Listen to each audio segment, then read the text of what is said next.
Hey guys, so in this video, we're going to be continuing our series on ACT Math formulas. I made a video last week where I go over some of the more basic and more core formulas on the ACT Math exam. This one is highly requested because it's about a lot of the advanced formulas that you'll see in those last 10 questions on the ACT Math test. You don't necessarily need to remember and memorize each and every one of these like you should have for those 44 formulas that I went over before. These are more advanced. It's just enough to see them and understand how they work because you'll end up seeing problems about those very specific formulas in those specific cases on those last 10 questions. So just seeing them should be enough. Let's get into that. Before we do, I just wanted to take 2 seconds. Be sure to subscribe. It helps us grow our channel. We obviously make free content here every week. So dropping a like, comment, and a subscription, it only helps us. All right, let's get into this. So the first thing is trig rules. I have 2 that I want to go over, law of sines and cosines. I'm going to draw a diagram to help me describe this. So let's say we have a triangle with one angle A, another one B, another one C, and then all of the angles open up to the lowercase letter.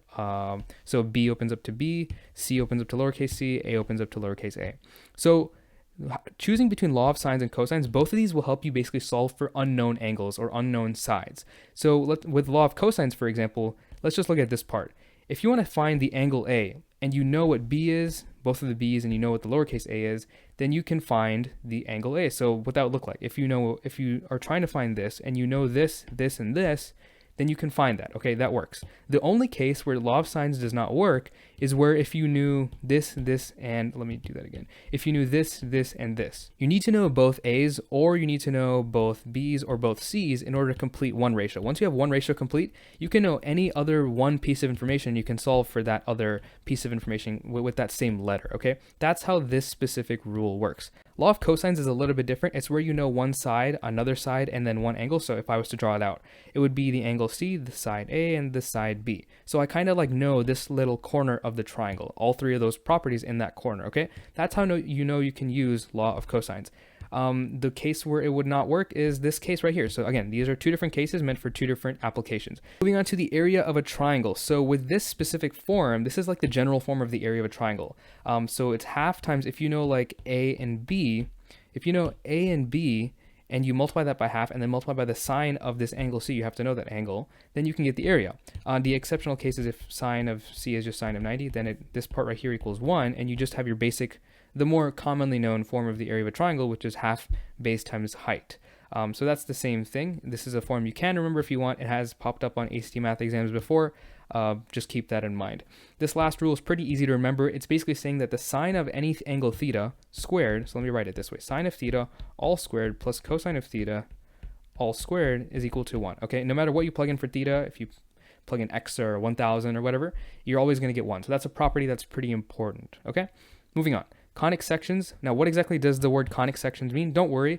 It's just you have these 4 different shapes on the XY graph that you should remember how to identify. So the easy one is circle. So it's where you have x squared minus, you can have a minus h in there, and you have a y squared, we can have a minus k in there, and that equals r squared. R is the radius of your circle. H comma k is the center of your circle. So if I give you the example of x squared plus y squared equals 4, this has a radius of 2, and my origin is just going to be at 0 comma 0 because my h is 0 and my k is 0 in this example. Okay, that's how that works. It's pretty straightforward. Parabola, your h value then becomes the center kind of axis that's acting like a mirror. So this right here is your h value, and the k is the minimum value, or it's the maximum if this is like a negative in front of the, if the a is a negative value. The formula for an ellipse and hyperbola is where things get kind of confusing. The easy way to identify the ellipse formula is if you have an addition sign, just like you have for the circle. For hyperbola, it's a subtraction in the middle. Okay, so that's the first thing you can use to help you figure this out. The next thing is, what does this a and b mean? So you have these 2 a squared and b squared terms dividing your entire formula. The a term, or basically the term under the x minus h squared, corresponds to the half width, and the b just corresponds to the half height. Okay, simple as that. For the hyperbola, you have, you already know what it is because it's a subtraction sign, and the a corresponds to the distance between the center axis and the actual kind of curve on the right or the left, okay? And the b value, I actually don't know what this corresponds to, but it's another value. You don't have to really remember that. That's kind of how these work. You can keep these in mind, but just remember, whatever is under the x is what's going to define your x half width, in this case a. Whatever is under the y squared is going to define your half height. Okay, that's how that works. Let's talk about the unit circle. This is something that a lot of students find confusing, but there are just a couple essentials that you really need to know. If you go back to the other video where I talk about the 30, 60, 90 and the 45, 45, 90, that'll make things a lot easier for you when it comes to understanding the unit circle. So I go over this in the other formulas video. Now, what do you need to know about the unit circles? The very first thing is you have these 4 points right here. Just know the coordinates. So this right here is 0 degrees. This is, or I'll do it in 0 radians. This is pi over 2, aka 90 degrees.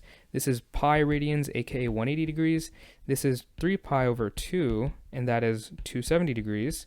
And this is also, you can say 2 pi radians, aka 0 degrees or 360 degrees, or any, basically you just keep adding 360. So you can add 360 to any of these. So pi over 2 plus 360 or plus 720, and you'll get the same angle, okay? That's the first thing you need to know, because you can go around this as many times as you want. You can go around at 720 degrees and you end up back here, which is the same thing as 0. Okay. The next thing is you have to know the coordinates of these 4 points. So let me do this in a different color. The coordinates of this point is just 1, 0. This one is going to be 0, 1. This is going to be negative 1, 0. And this is going to be 0, negative 1. Okay. It's just this circle has a radius of 1. So when you're at any of these points, it's obviously just going to be 1 away from the center, which is the origin. Okay. The last thing that you really need to understand is this acronym. So let's say ASTC. What does this mean? So you know sine, cosine, tangent, right? So in this case, when I give you like something in this region, which is between 0 degrees, and 90 degrees, like let's say I gave you sine of 45, okay? I also gave you cosine of 45, or I could give you tan of 45. What this is saying is that all, aka A stands for all of them are going to be positive signs in this quadrant, in this first quadrant, okay? So all of these have positive signs. If you go to the S quadrant, only sine is positive. So I could give you sine of 135. Again, it has to be between 90 and 180, right? So 135, cosine 135, and then tangent 135, right? Only sine is going to be positive. The others are going to be negative, okay? In this case, only tan. And then in the last case, only cosine. So just something to remember. And again, you have to be between these ranges. So if I gave you cosine of 269, that's going to be negative because we're like right here, okay? And that's the region where only tan is positive. So ASTC, you have to remember that. And you also have to remember the coordinates and just how to navigate when it comes to angles. If you understand that, everything becomes much, much easier. So let me just highlight what you have to remember. These, it's just like this stuff here. And then the ASTC, you can remember it as all students take calculus. All students take calculus. That's what my calculus teacher used to remember it as. So whatever you want, okay? And again, the whole point of the circle is to like draw angles. So if I want to draw out sine of 135, that would be basically, this is 45 degrees. And then I have a triangle that looks like this, where the hypotenuse is 1, because I said the radius is 1, right? So the radius is 1, and you have a dimension here, you have a dimension here. That's how that works. I'm not going to get into the really nitty-gritty details of how to use this. That's what we do in our courses on our website, but that's a description of the essentials, the bare essentials that you need to know. Dividing by 0 is also something that's very important to understand. You basically just can't do it, so this will give you an undefined answer. Asymptotes are something that come from this concept of dividing by 0. Basically, if you have a rational expression like x plus 2 divided by x squared plus 4x plus 4, and I asked you, okay, this is a common ACT math question, by the way, find the asymptotes of this. The way that you do that is take your denominator, set it equal to 0, and that whatever x values act as a solution to that equation that you just set up, those are your asymptotes. So the very first thing you want to do before you do any of that is make sure this is simplified. So you can do that by factoring the denominator. You end up getting x plus 2 over x plus 2 squared. I can obviously cancel x plus 2 with x plus 2, and I end up getting 1 over x plus 2 as my actual fund. These are like equivalent actually, because I just divided both the numerator and the denominator by the repetitive x plus 2. So what makes my denominator equal to 0? Well, x equals negative 2, right? So that means that x equals negative 2 is an asymptote. Okay, that's how that works. Moving on to determinant. If I give you a matrix like, let's say, 1, 2, 3, 4, then the determinant of this is just AD, which is 1 times 4, minus BC, which is minus 2 times 3. And that ends up being negative 2, I believe. 4 minus 6. Simple as that. A lot of the time they give you this formula. You don't have to remember it, but just here's an exercise. It's something that you should have at least seen. Cylinders, knowing the volume of a cylinder is nice. and knowing the area, like the surface area of a cylinder, is also nice. So let me just clarify what a cylinder is. It's basically like a soda can. So if you have a radius like this, and you have a height like that, you can take the area basically of the top face, multiply it by your height, and that'll give you your entire volume, okay? Surface area, you can also remember this. Basically, it's just the top surface area times 2, and then the circumference times the height. That you can imagine that the circumference times the height is like a very long rectangle that just is wrapped around this cylinder. And that gives you your surface area, okay? Let's talk about transformations. So let's talk about transformations. There are 8 different transformations I think I have here.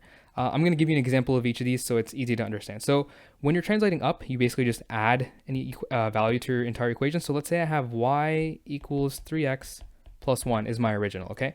If I want to go up 2, let's say if I want to go up 2, this would just become y equals 3x plus 1 plus 2, okay? If I wanted to go down 2, this would become y equals 3x plus 1 minus 2. Very simple, very straightforward, okay? Going left or right is where things get a little bit weird. So let's say I want to go right 2 units. I would change this to y equals 3 times x minus 2 plus 1, okay? So originally there was just an x here. It was just 3x plus 1. I replaced it with an x minus 2, and 2 is just the number of units that you go right. Now, if I wanted to go left, I would just replace that with a negative 2. Very simple. Seems a bit backwards. You'd think like, okay, if I'm going right, I would add, but it's actually the other way around. So just remember that.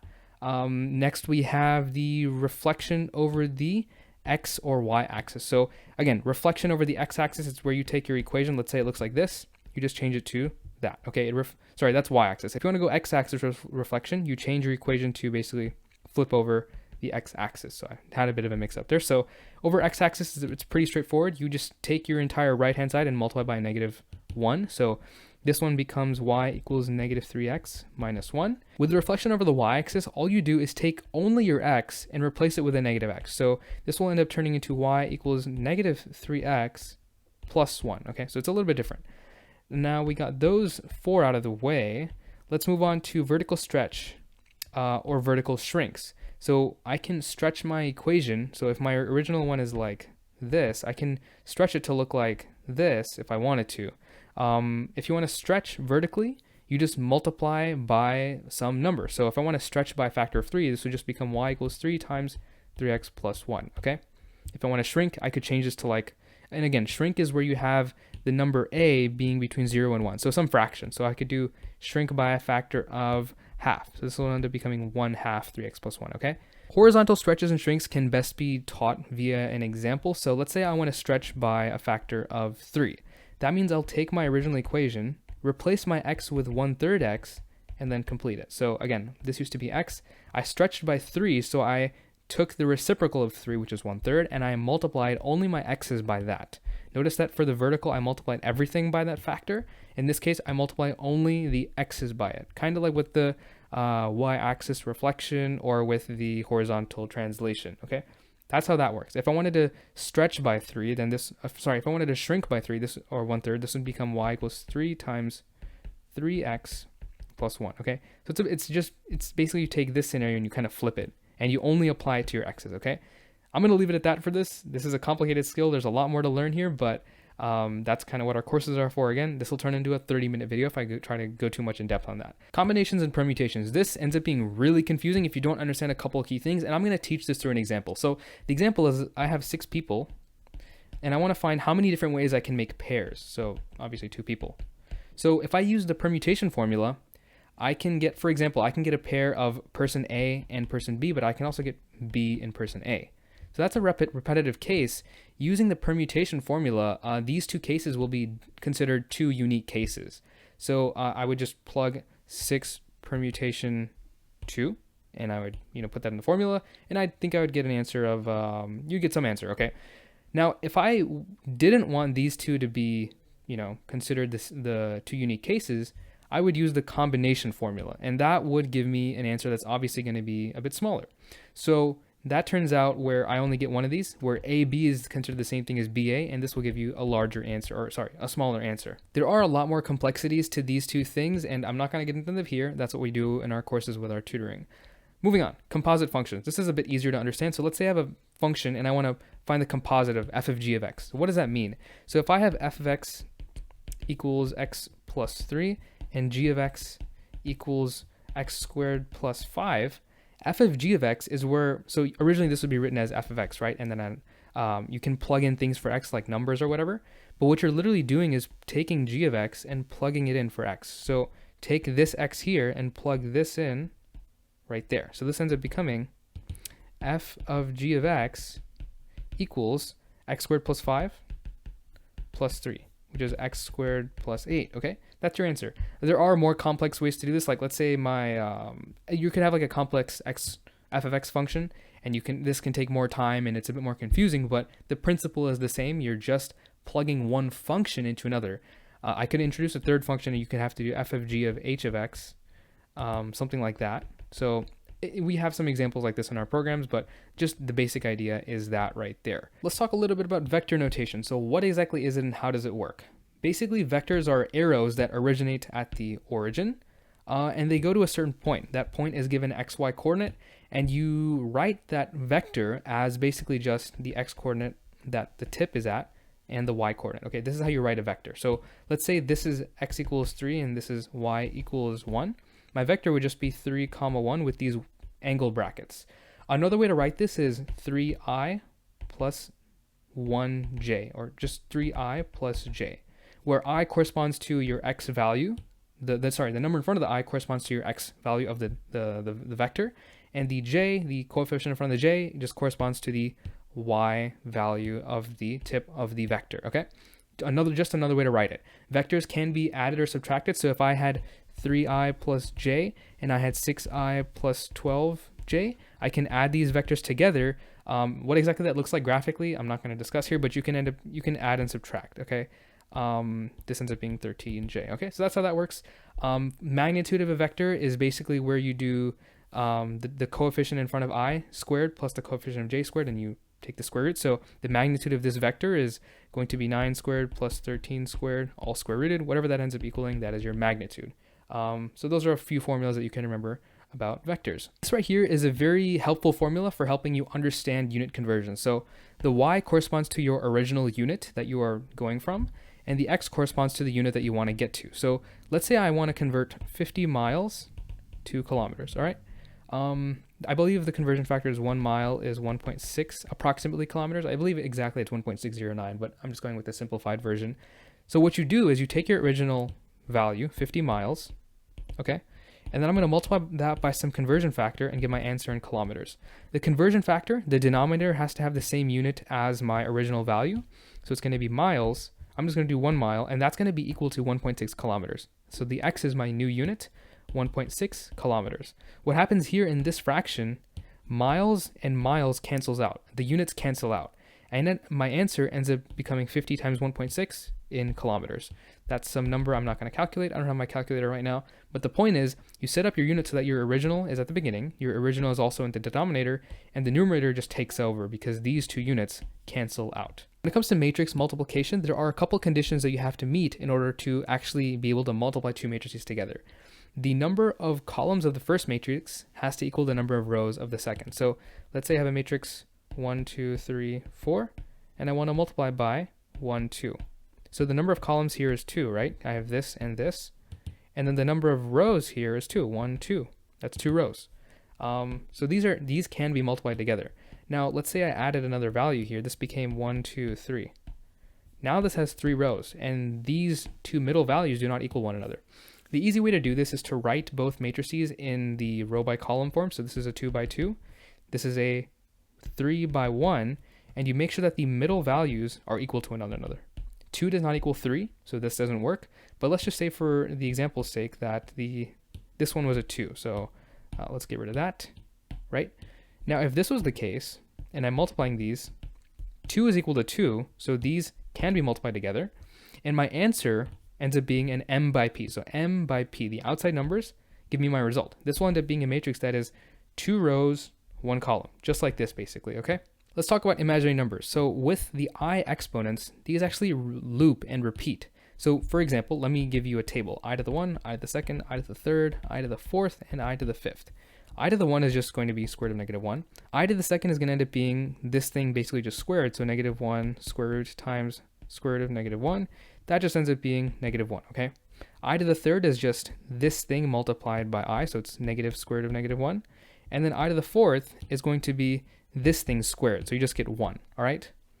So once you multiply by I again, you end up at the same exact place that you were 4 exponents ago. And this pattern repeats. So that's where you get this from. Just know that like I to the 0, I to the 4th, I to the 8th, they're all equal. I to the 1, I to the 5th, I to the 9th, they're all equal. Okay, so that's just how that works. They repeat from I every 4th exponent. The last thing is logarithms. So just a couple things. You don't have to memorize these, but it's good to know. When you add two logarithms together, it's the same as just multiplying their inner product like that. When you subtract, it's kind of the same idea. You're just dividing. And then when you do a times log of b, it's the same thing as just raising b to that exponent and taking the logarithm, right? That's how that works. That is the end of the formulas video. If you need any more help or prep content or tutoring or software or anything like that, we have lots of resources on our website, both free and paid. Those are linked below. I hope this was helpful and best of luck on your exams. Peace.